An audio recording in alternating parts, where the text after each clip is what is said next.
building businesses and reconnecting families is just what I love, hands down. And I just love transforming the lives of our clients and seeing them so happy and connected and just turning into being the best husband and father that they can be.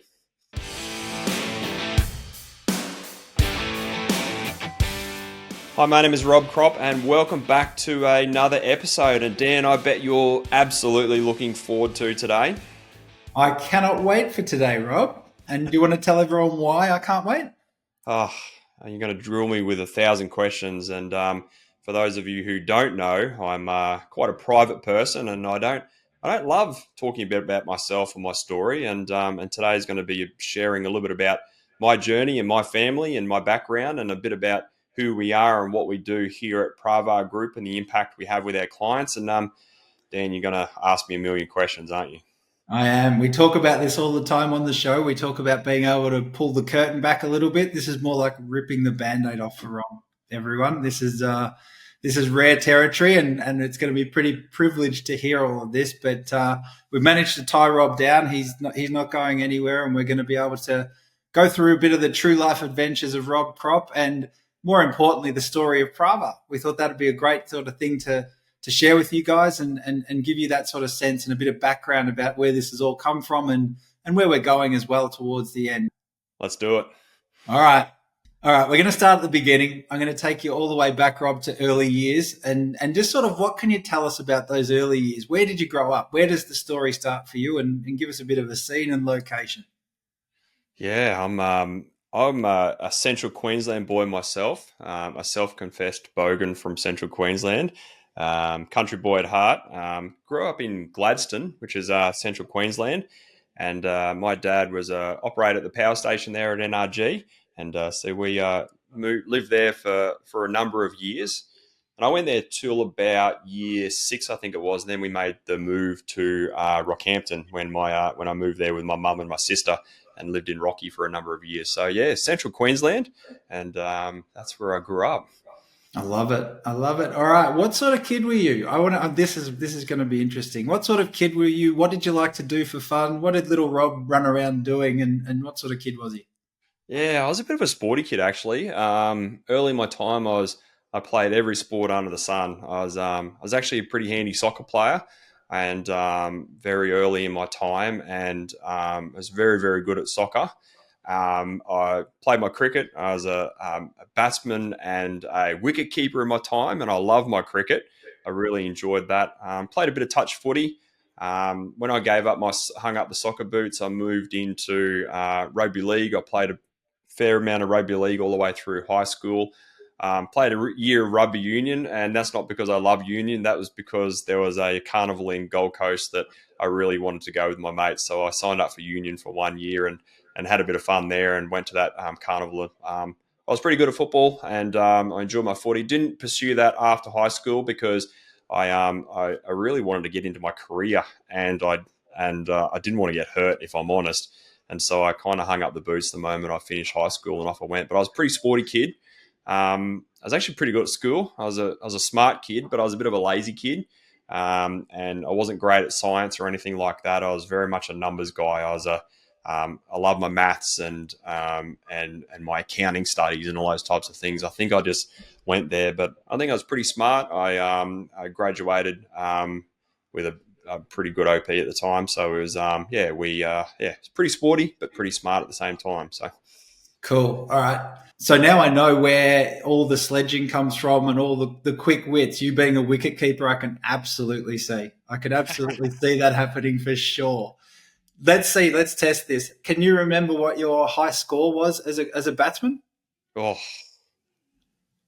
no, I can't, because I didn't play it into senior, and it was when every person had to face a certain amount of overs in their time. So Right. I was a bit young in the cricket days, but I never pursued that into senior. But I was a pretty good batsman, but I did get bowled out a few times.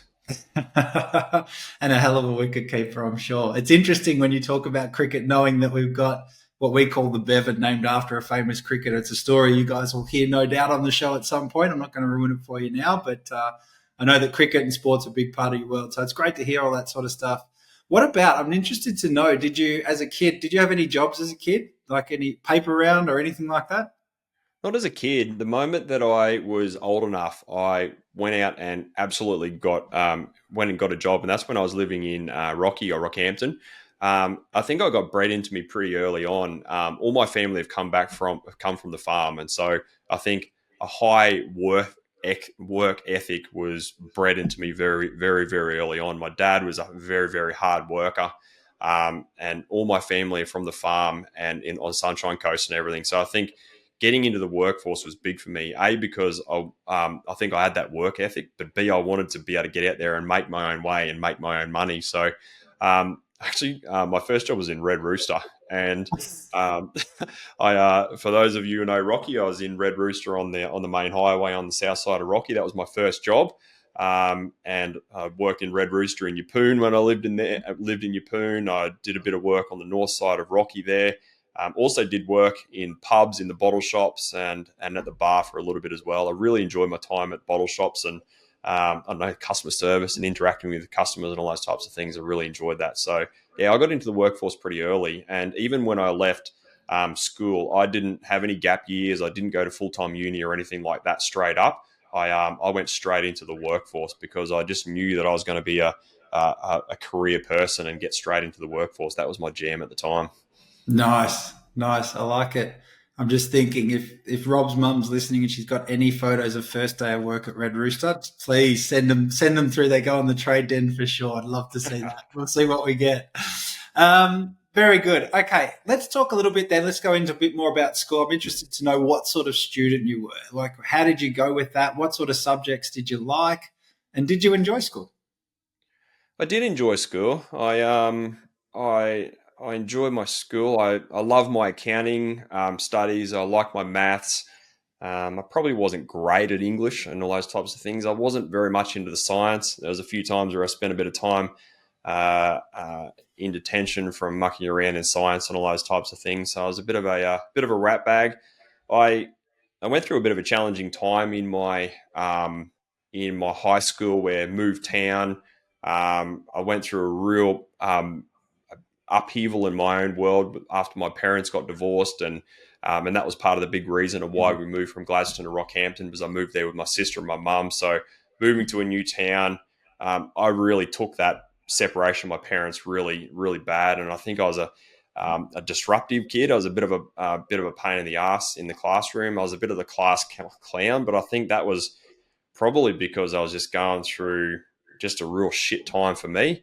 I remember one of my footy coaches at senior school. He really pulled me to line. There was plenty of times where I spent time up on the top of the oval, getting during footy training, because I was just a bit of a shit of a kid because I was going through those personal challenges from those times. I did enjoy school, but yeah, I was a bit of a rat bag and a bit of a shit back then. I didn't do anything bad, but I think I was just a bit of a pest at school, if I'm honest. Yeah, wow. I can't imagine that. I had you pegged as someone who probably was school captain or something like that. Were you school captain at one point, or am I Wasn't imagining school that? captain. I was house captain in my senior year, and that's where how schools your school captains, and then every you break up into houses. I was a house captain. I love that, and so I think that I had natural leadership ability all the way through. I was house captain at the time. I went for school captain. I didn't get it. I was a senior part of the football team. I got the MVP award for at the senior year. I was pretty handy. I was always playing a leadership role in sports, and I just knew. I think even back then, looking back, I was always destined to be a leader. I felt like I had that in me, and I'm sure most people in business always came from that, whether it's from sports or from school or whatever it is. Sometimes you got to develop those leadership skills, or sometimes it's just natural within inside of you. So I think during those times, I think I just had that natural ability to lead and influence people, and I definitely had it on the sporting field and had it at high school as well, which was good. Yeah, I agree. I think there's that element at school. You get the opportunity to try on so many different coats, if you like, and everyone has that opportunity to try on the leadership one. And I think everyone's got to be developed as a leader, but that experience of it and how you take to it, I think tells a lot when you sort of go into that first round of it. You're like, you sort of shy away from it or you sort of lean into it. So, and I can see you absolutely leaning into that. And it sounds like it was something that you sort of embraced and went with from there. Yeah, for sure. Cool. All right. What sort of, and I think I know the answer. What sort of social clique were you in at school? What was it? Were you a jock? Were you a bit of everything? I was actually a bit of a floater. I I actually didn't find my I didn't find my I didn't find my groove in high school. I actually floated between groups, and I think I I was mates with my footy boys, and I was mates with other guys, and I kind of floated amongst crews. When I look at some people, they just had their distinct group, and they were their mates, and they've carried their friendship groups all the way post high school. I probably don't have that, and a lot of the people that I hang around with now aren't don't have anything to do with from obviously from school, but I kind of floated around groups. I never found my groove. I never found my group. I was mates with people, and I did have some good mates, but I kind of did jump between groups as well, I think.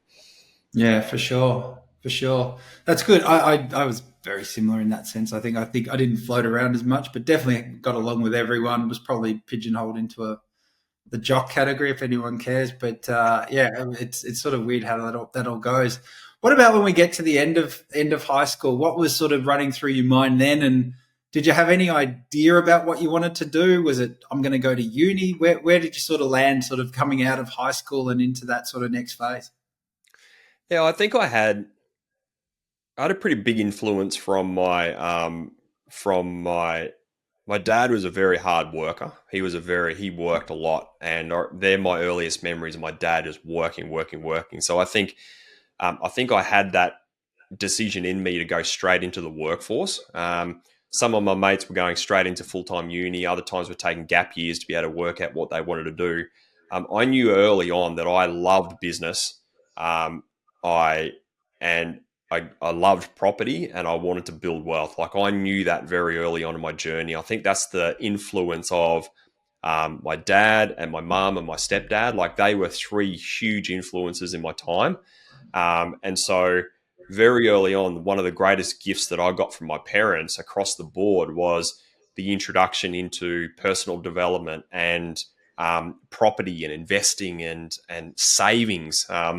Remember the old Combank savings and all those types of things. Like I was, that was big in our world. Not that we spoke a lot about it around the kitchen table, but I got exposed a lot to property. As soon as I could afford it, I bought my first property at an early days. So for me, I knew I loved accounting. I was good at numbers. I was great at maths. So I was very good at the accounting side of things in school.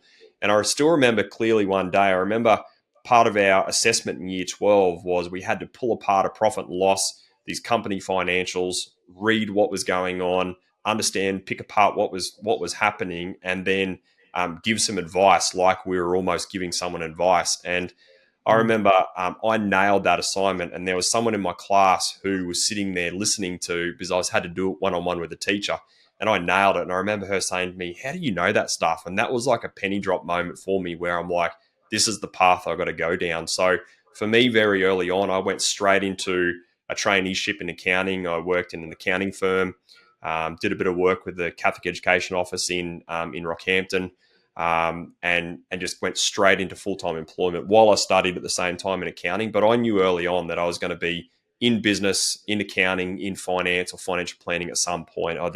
I knew that that was going to be my journey early on. Yeah, it's amazing, isn't it, when you get people like one little bit of a conversation and it hangs with you. I remember I was doing something one day on first job I had, and someone said, "Oh, you'd be great at designing databases and stuff like that." I didn't know what one was, but sure enough, fast forward 5 years, you end up I'm helping to design software. Like never would have occurred to me. That sort of same thing, having someone just say, "Hey, how do you know that?" That one question, it's like, well, I'm good at it. I know it. And it sort of leads from there. It's just funny how those little snippets that you think would mean nothing, they stick with you and they become those pivotal moments. Yeah, I think and that's probably why I went straight into accounting straight after school because I was a big believer that, and I still believe it to this point, is that numbers is the language of business. Like I'm a big believer of that. And I wasn't a creative by any means. Um, Earlier in my days, I won a music award. I was in musicals and all those types of things. I did all the theatre stuff when I was I think I was pretty good at it when I was earlier, but as I developed through high school, became very good at numbers and analytics and that side of things. And I just knew I wanted to be in business. I just knew from a very early age that that was my calling, Mm. and I was just great at it. And I didn't know where I wanted to go in business or what that looked like, but I just know that the influence probably from my mum and my stepdad was, hey, get into accounting. It's the language of business. Go and master accounting. Not that I wanted to be an accountant, but I wanted to understand financials. And so that's the path I went very early on. So working full time was a blessing for me, because in my first 5 to 6 years of work, I studied part time or 3/4 load at the time.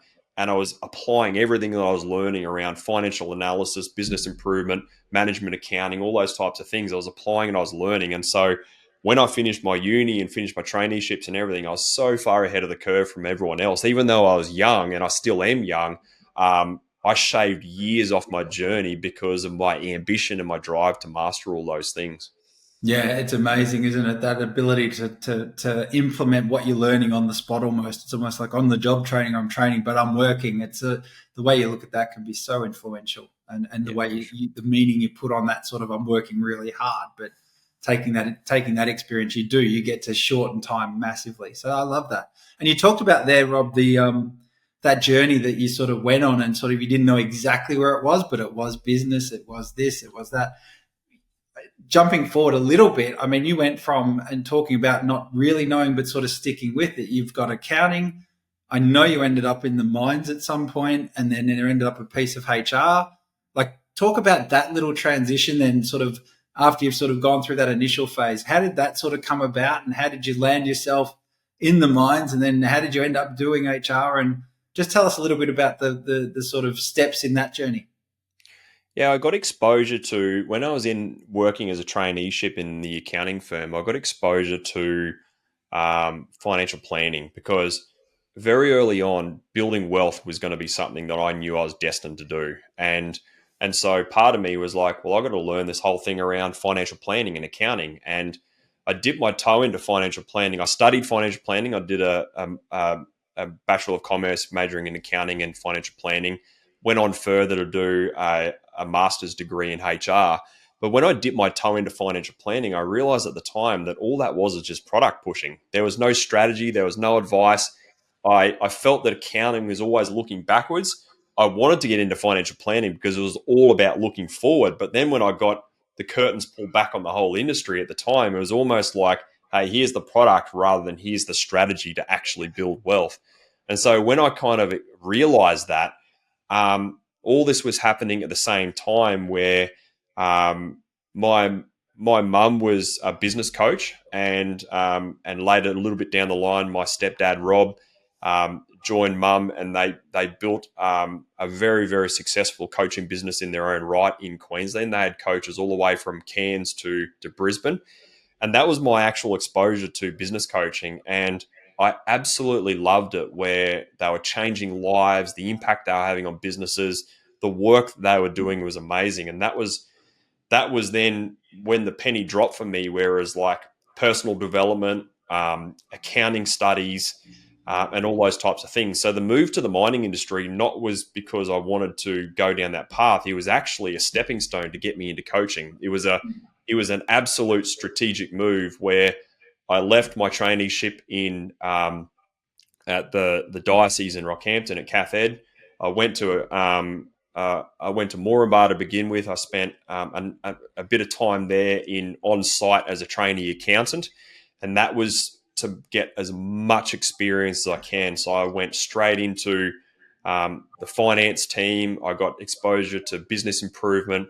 I got stuck into as much as I can, and I just had this thirst for knowledge. So that move into the mining industry not was because it was to make money to buy more property, but the other part was a stepping stone to be able to get there. I spent a bit of time then moving to the Brisbane head office, and that was just to get more exposure. It was a bit of a lifestyle change because I didn't love out in the mining industry, living out there. I kind of enjoyed it for the time, but I wanted a bit of a sea change to move to the city.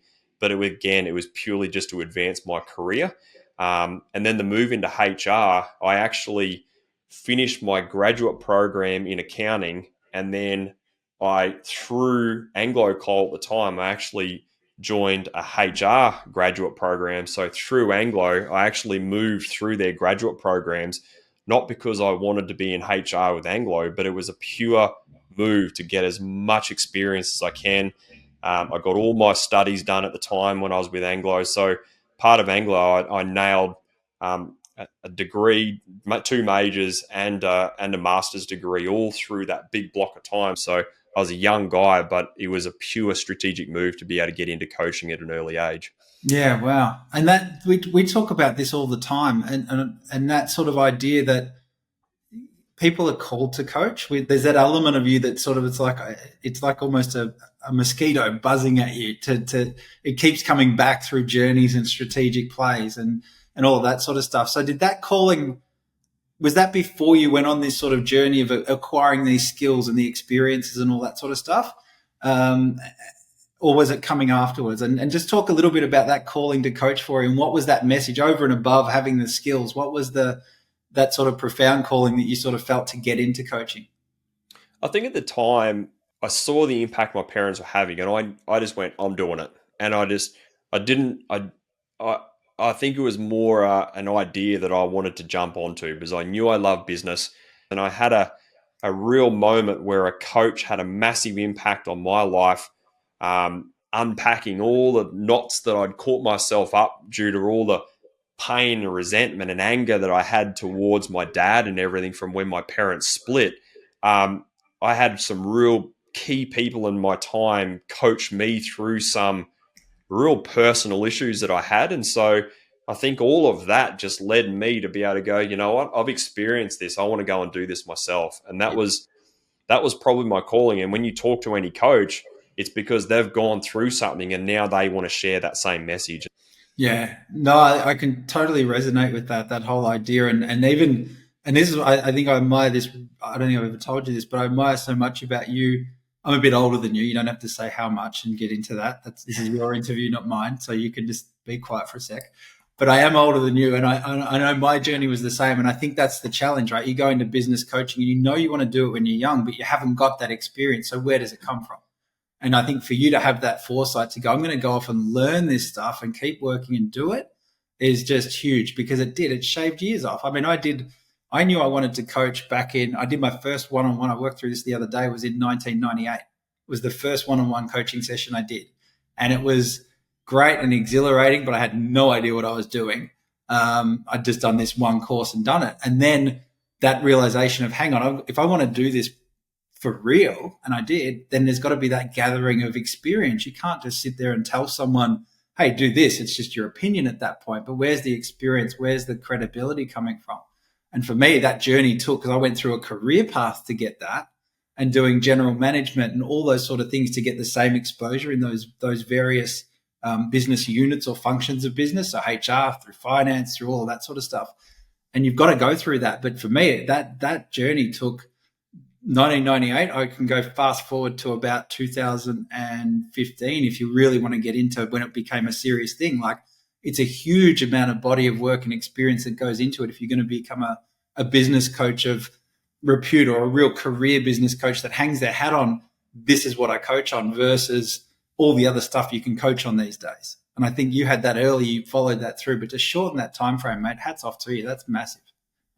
Yeah, thanks, mate. And I think it's because one of the biggest things that my parents instilled in me was belief. Like, and I think that, and I think I had the courage early on to work through. We've all got issues, and we've all got them. And at some point, we've got to unlock that stuff within us to be able to unlock that potential. And I think I just went on a massive journey probably earlier than most people go on in their journey to unlock that stuff. And I was 25 when I started coaching, and I look back then and I go, gee, how did I make it? And I think that's because I've just been ambitious. I've got strong drive. I've, I've got the ability to endure pain and just a never give up attitude. And I've just backed myself the whole way, and just had that resolute mindset that it's going to happen. And I think I've just carried that forward through all these years, which has been pretty cool. Yeah, and that's going to be a big part of this show as we go forward, isn't it? We're going to talk about all those things that were required for that, because to become a successful business owner, these are the things you have to be able to develop. And that's the things that we help coach people on. I think the other point worth making, mate, and I know we're getting off the track, we'll come back to our story in a minute, but that idea of then I've got the experience, I've got what it is. It's not from a position. I want you to tell us about how you react to this. I've got my own thoughts, but I'm really keen to hear yours. The idea of a coach having to be perfect. And I think from the perspective of a coach starting out, and then for a client to hear this as well, like when we start out, I don't know about you, but it was sort of like that idea I've got to have all my shit together. Like it's got to be almost, I've got to be the shiny example who's got it, everything in place. But as you go through it, you learn and you become more mature and you go, well, no one's perfect. There never has been a perfect individual. I'm not going to be the first. And once you accept that, I think that allows you to become an even better coach. And what you're saying there about how you dealt with your shit and all that sort of stuff, it doesn't mean that you're perfect, does it? It's not that you're ever perfect. Yeah, I think what that made definitely when I was very early on, I had the whole imposter syndrome. Like, who am I? Who are you to be doing business coaching? But one thing I did do very well when I started coaching is I absolutely stuck to my lane. Like, I knew that accounting, finance, and HR were my absolute sweet spots. So when I started coaching, I didn't try and be someone I wasn't. I didn't want to go down the whole marketing, sales line. I wasn't a systems guy or anything like that.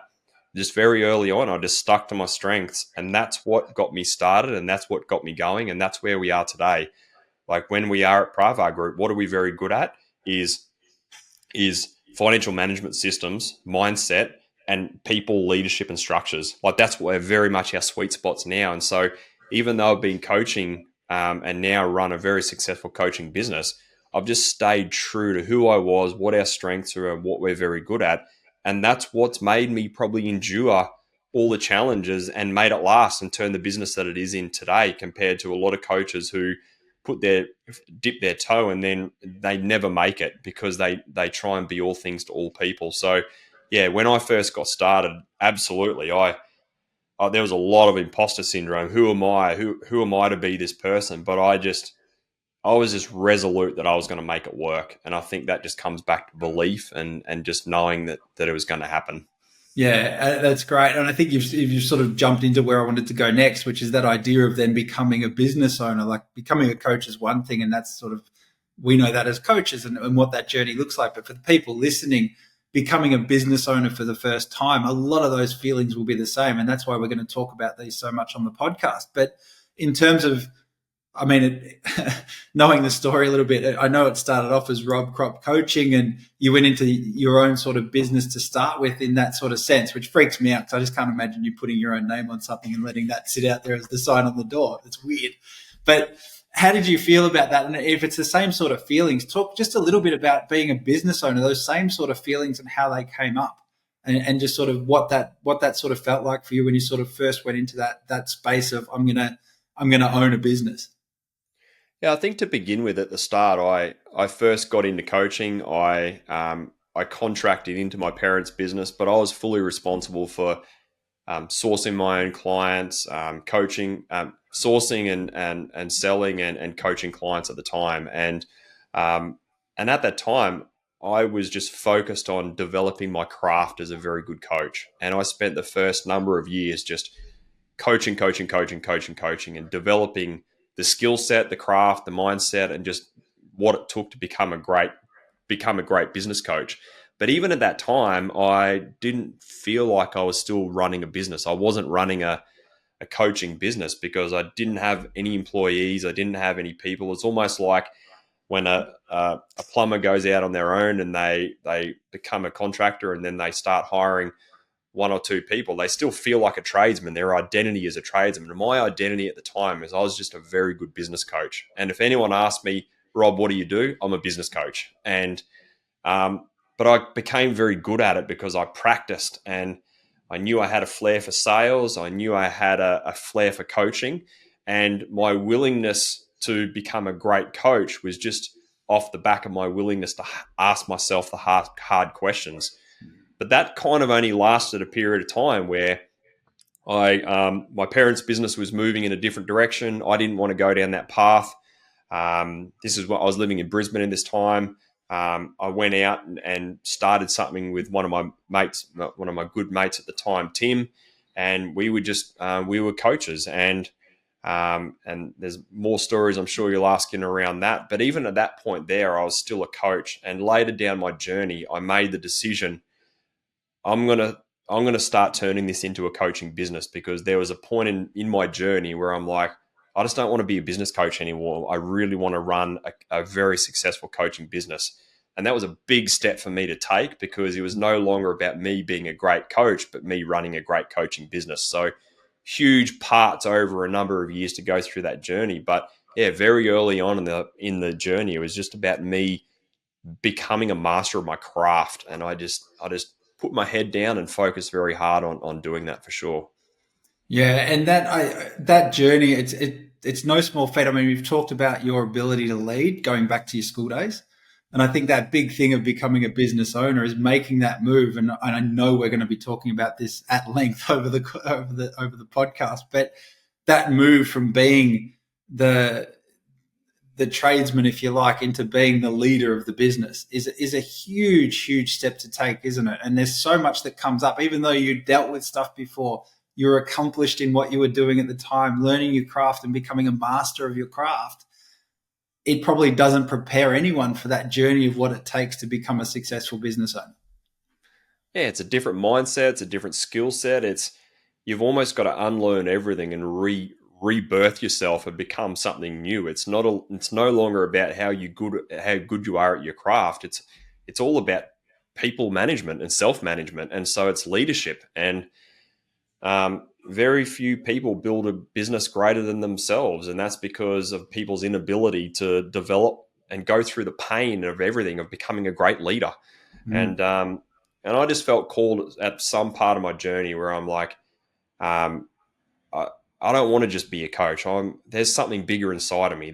I've got something bigger and better inside of me because I knew as a one man band coach, at my peak, I had 20 clients. I'd done some great stuff, and I just knew that there was a bigger impact that I could have working with just those 20 people one on one, and that was part of my calling. I knew that there was a bigger game to play, and I felt compelled to go and take that path. Yeah, great. I'm so glad you did. Let's talk about then the move. I want to get into Pravar Group now. We're going to turn this sort of corner.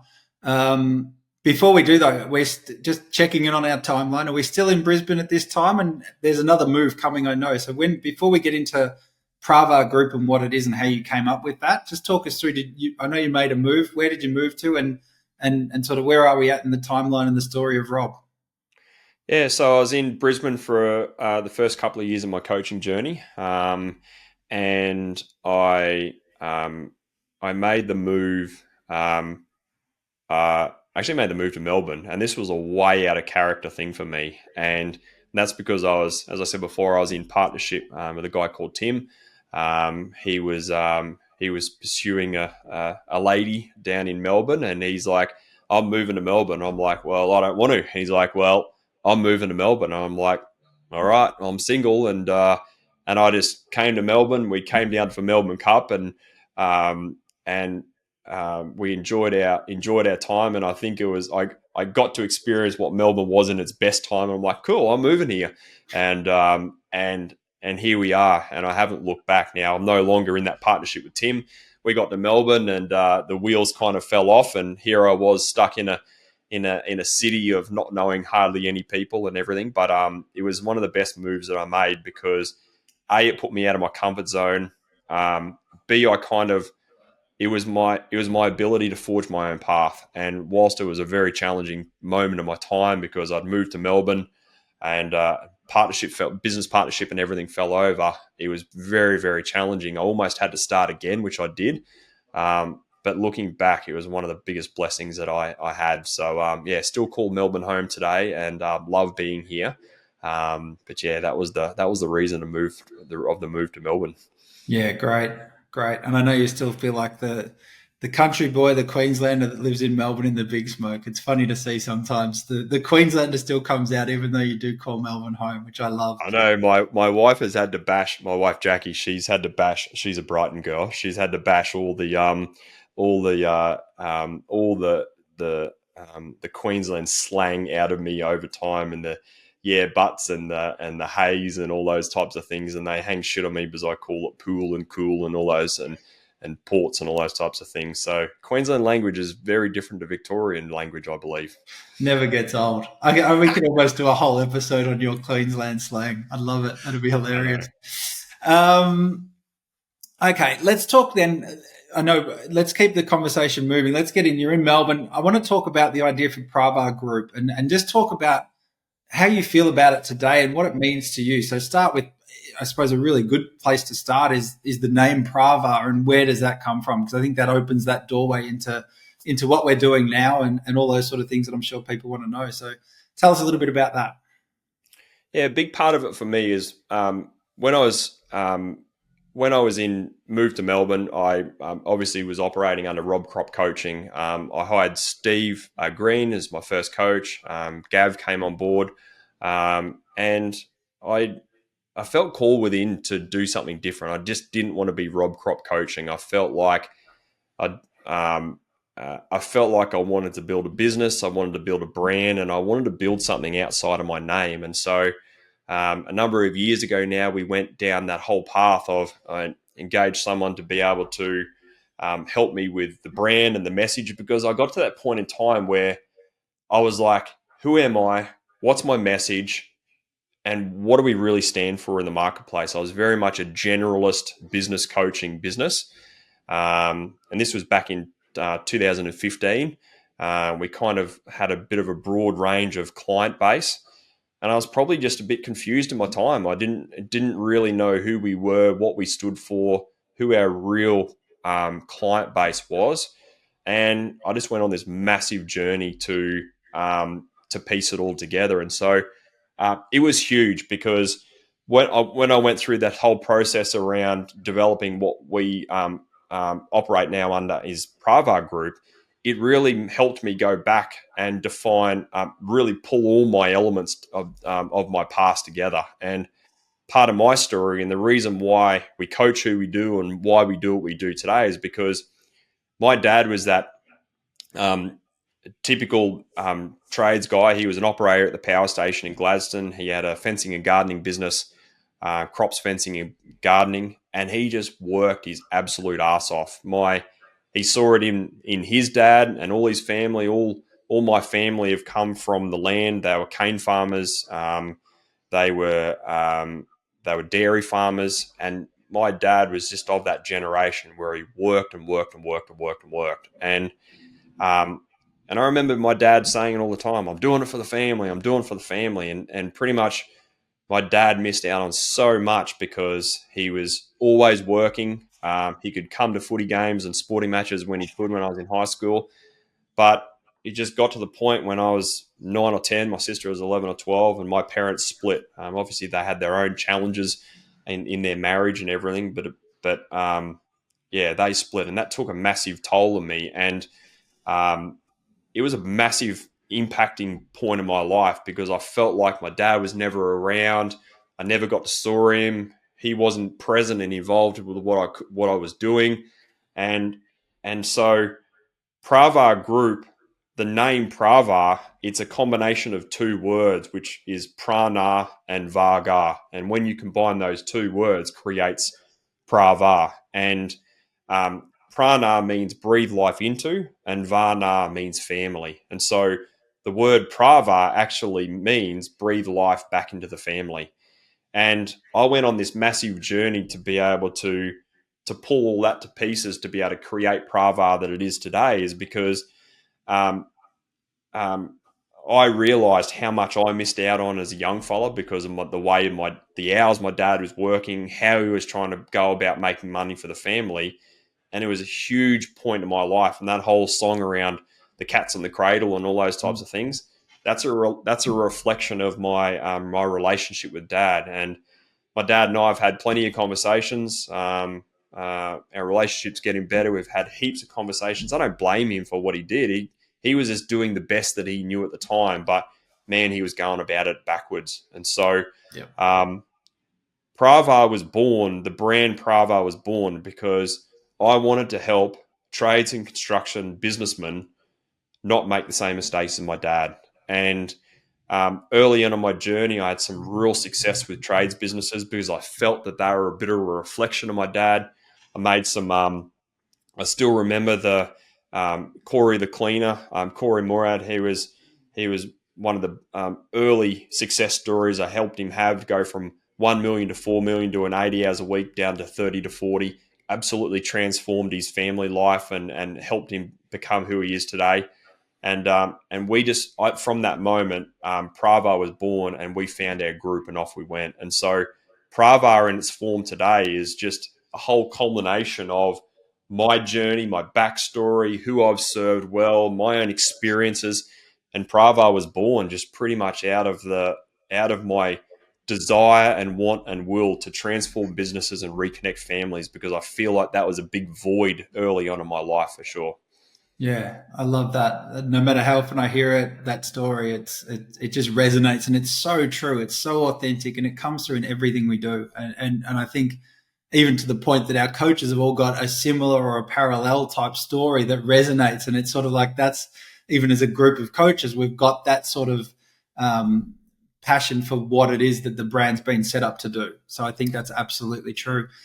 In terms of jumping forward, I think giving that early days and that indication is great of where it's come. Maybe give an indication to the people listening that what what's the business look like now, and sort of fast forward to today, and we've gone through a lot of the early journey and the backstory, but bring it up to speed right now, and where's the business at now, the size of it, who we work with, what we're doing, and just sort of give a little bit of a summary for people to bring them up to speed. Yeah, I put this really cool post on my socials the other day, and it was our one of our early mastermind weekends back in 2015, in October 2015. And at the time, I had six in my mastermind, and I had a handful of one-on-one clients. And today, we would have about 120 trades and construction businesses, purely trades and construction, doing between 1 million. Most of our clients are between $1 and $10 million. We've got a few clients doing much bigger than that. Um, but we very much these days only specialize in the trades and construction industry. Our typical client is male, married, with young families, and that's because early on earlier in my journey of Prava, I had to make the decision going, who are we, what do we stand for, and what impact do we want to make? And that was all about families. Now, I know there's plenty of coaches out there who talk lifestyle and families, and to be honest, they're just all marketing spins that they lean on to be able to get clients. But for us, we absolutely transform businesses and reconnect families, and that's there is no one out there in the marketplace do what we do around reconnection of families in the business side of things. And so early on in that journey of Pravar, I had to turn my back on the whole of every other industry and make the decision that we only work with trades and construction. And even at that moment, I made the decision against advice of plenty of people around me to only coach males. And the reason why is because I wanted to run a holistic coaching business that not was just about hard nosed business, but bring all that mindset element into the conversation. But I also wanted to build a community where we can help clients become better husbands, better fathers, just better blokes in general. And I found that the more we narrowed our community and the people we served, the stronger those communities became, because people felt like they had the environment to be able to talk a bit about mental health and their marriage problems and their relationship with their kids, and alcoholism and drugs and all those issues that people aren't wanting to talk about with their friends and family. We created an environment early on where people felt comfortable and willing and vulnerable to be able to talk about those elements. So there were some big changes we made early in the day, but that's what's made Pravar the business that it is today. So today we have a really great coaching team around us. We've got two coaches in our legacy program. We've got four coaches in our lifestyle program. We've got one coach that sits above our launch and leverage program. Yourself and head of ops, and oversee from a business point of view, and oversee our coaching team, and do an amazing job there. Jackie, my wife, organises all events. We've got Danny in operations and some marketing support there as well. So we run a great team. We run a virtual team all around Australia. We're probably one of the biggest and most successful coaching businesses in Australia, and I can absolutely hang my hat on with immense pride of the lives we change, the results we get for our clients, and the amazing business and culture that we've got here at Pravar. It's very unique and very special, and it's something that I'm most proud of that I've been able to build in my time. For sure, for sure. And I'd add two things to that. One is, let's not forget the point that you are still involved in the business. You lead this business. You're here every day. You're coaching with clients. There's not a client I couldn't pick out that you wouldn't know something about them, who their family is, what they're doing in their business. That's real, and it's an amazing thing that you can do in that sense. But you are leading every day in this business, which I think is amazing. The second thing I want to come back to is just that number. When you throw that number out there, we've got 120 clients or roundabouts. I want to stress that that's not us saying, well, we've got 120 and watch us go to 200, 300, 400. We say 120 as there's a limit to that. And that limit's drawn by how many people we can work with at the depth we want to work with them to. Because I think you're right. Getting to that number and having the team we've got allows us to get to a depth and get the results that we get. And that's really critical for people that are listening to understand, because we don't need to have, we know what enough is. And quite frankly, this podcast been born out of that idea that we don't want to grow our client base to 10,000 people and just rake in people as much as we can. We want to have this impact and get to depth. So it's things that we add to the business, like a podcast or a program, is always done with the impact that we want to have and the depth we want to get to with our clients. So I think that's an important point. Do you want to just add something to around that idea of enough and how we're structured in terms of clients and working off wait lists and referrals, all those sort of things? Yeah, I think one of the biggest things that I made a decision early on is that I wanted to create an exclusive and boutique business. And I know 120 sounds big, and it is big, but we have a high level of exclusivity and boutiqueness around how we do things. And we're at a point now where the business isn't going to get any bigger. And that's a conscious choice not to do that. I've had plenty of people around me say, Rob, move into overseas, go to America, go to Europe, create online programs. And I've made the conscious choice not to do that, because what it's going to do is dilute who we are and what we're great at. And we've got a very strong no dickhead policy within our group. One of the biggest things that I'm most proud of over the last 12 to 24 months is the depth of community and culture that we're bringing within our different programs. And I think it's the exclusive nature of our programs and our business which make us so successful. We work with a certain range of clients. We know what we're good at. And I still like to know what's going on in our clients' world. I probably work harder than I have ever done now. And you're right, part of this podcast is because it was born out of what's next for Pravar Group. And part of that is, let's bring what we're very good at in our closed door communities out there into the marketplace. And let's go on that journey of contribution and giving back. And we want to be able to give back to the industry. Let's create a community and environment where we can have these conversations for people who aren't clients. Some will become clients down the line, some probably won't, and that's okay. But at least if we can bring all our schools of thoughts, our frameworks and principles and give back to the industry, this is our way of growth without blowing the lid on numbers and diluting what we're very good at. There's plenty of businesses out there at the moment who are taking one-on-one coaching away and just blowing their membership bases up. And what it's doing is having a negative experience for their client base, whereas we're the opposite. We're bringing in more resources and we're putting a cap on it so that we can create an exclusive nature and do what we do best. And you just can't have transformational results and like we do by blowing the lid on programs. And so, I'm bloody proud of what we do. And I feel like we just change lives, and I can just hand on my heart do that. And it's we've got something very special and very unique. The other part of what we're very good at is we take clients on a journey. We coach them on what they need, when they need it in their journey of what they've got at the time. We've got 4 phases of coaching, and I just love that we can just coach clients on what they need at that time. And when clients stay for the journey, they on average stick around for 4 to 5 years.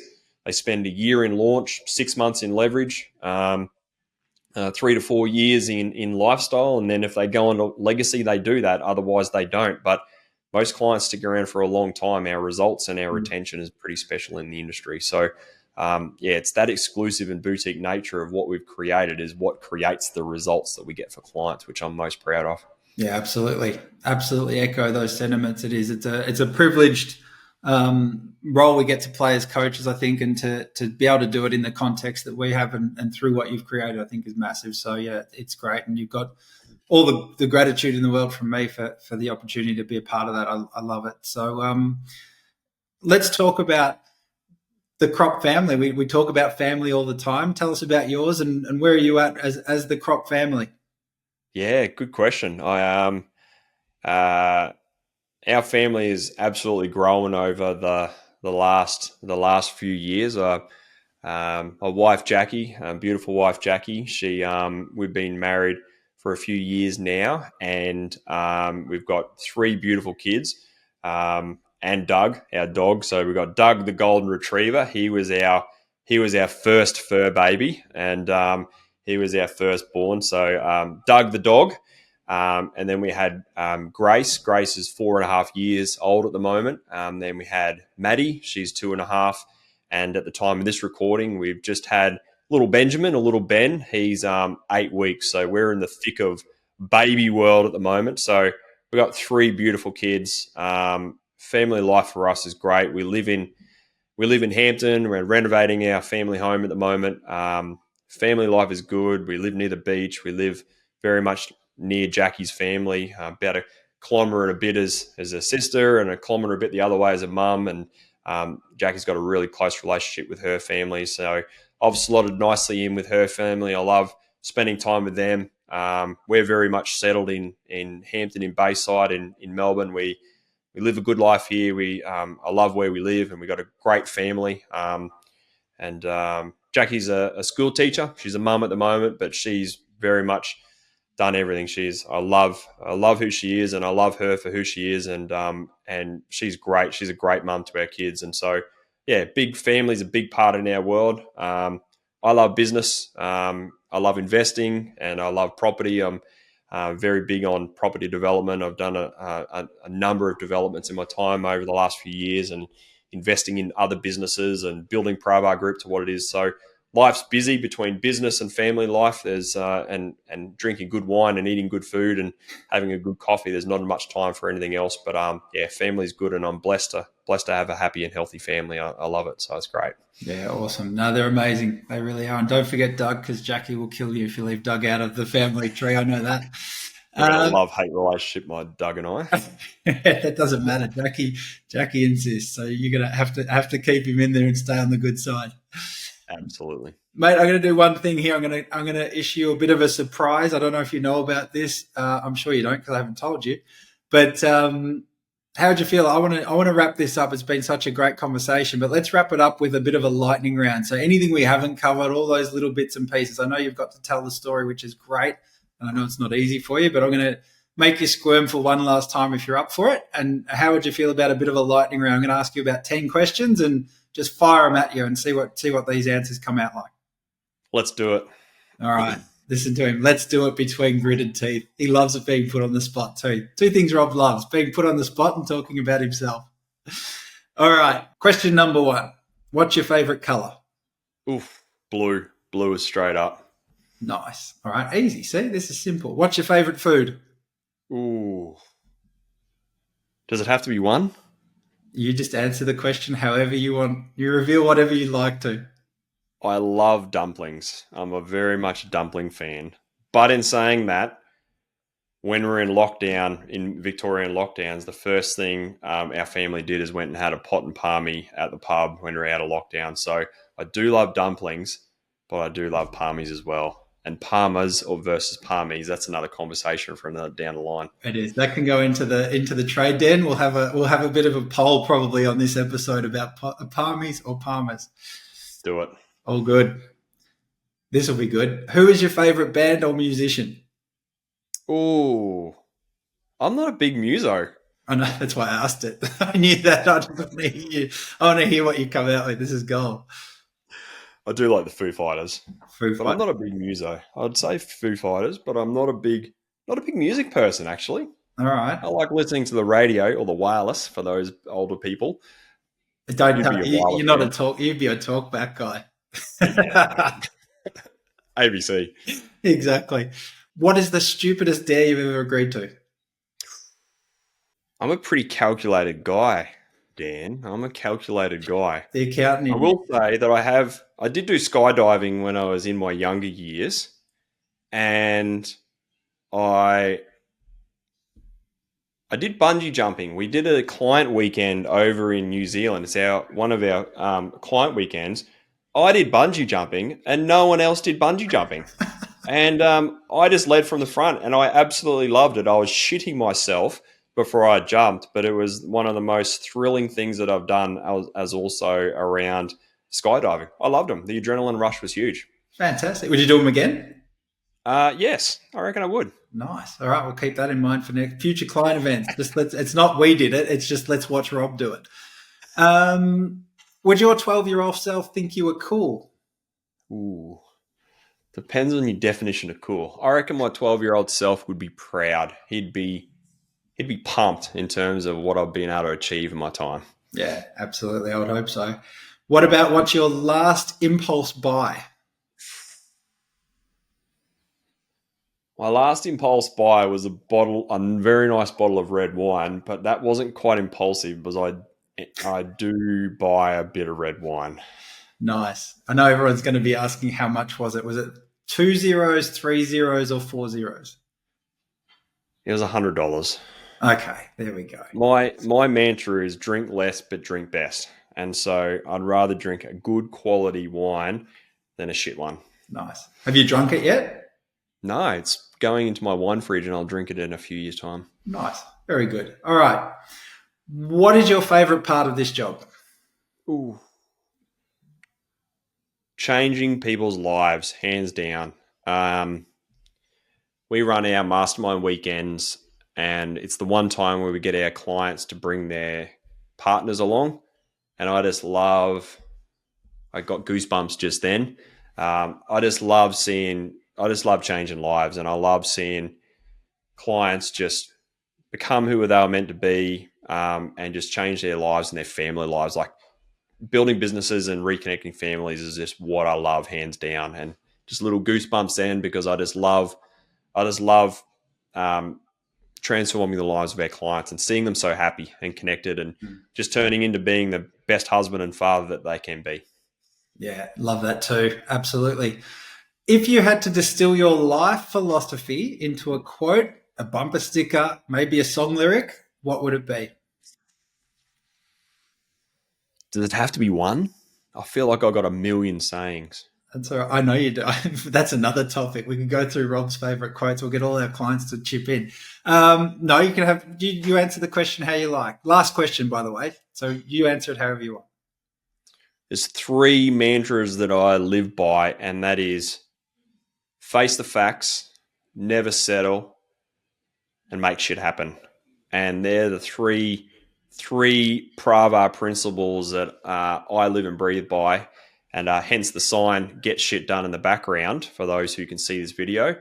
But face the facts, never settle, make shit happen are the three big overarching ones. But there'll be no doubt more mottos and principles that I'll talk about down the line. For sure. For sure. I think that's the perfect spot to end. I think what we've got coming up is a really deep dive on each of those principles. So I think look out for those episodes. Make sure you catch them because they are absolutely cornerstone principles for what we do at Pravar, and we live and breathe them ourselves, and we love to talk about them. So I think that'd be great. Rob, I'm happy to say you have made it through the grilling. Hopefully it wasn't too bad, but thank you for being so open and for sharing and really pulling that curtain back for us. I'm sure everyone that's been listening has enjoyed it. If you guys have got comments, please share them with us. We'd love to hear how you felt about hearing that story, what resonated out of that conversation. What would you like to hear in terms of future episodes? Jump into the trade den and tell us all about it. And Rob, I suppose it's a good point to end on is how can people keep in contact and sort of what's the sort of community around the podcast we're trying to build? Yeah, for sure. I think the best thing that people can do is subscribe to the podcast, share it with their mates, and come and join the conversation in the Trade Den Facebook group. It's exclusive for trades and construction, business owners only, and you've got to apply to get in, answer a few questions, and if we feel like you're a fit, then we'll let you in, because we want to make sure we keep that group exclusive and boutique.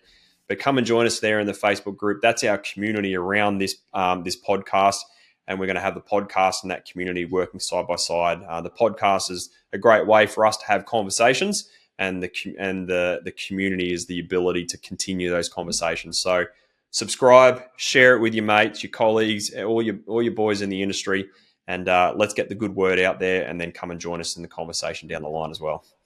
Absolutely. All right. I think there's only one thing left to do, and that's say goodbye to everyone, and we'll catch you on the next one. Thanks, everyone. Talk to you soon. See you guys.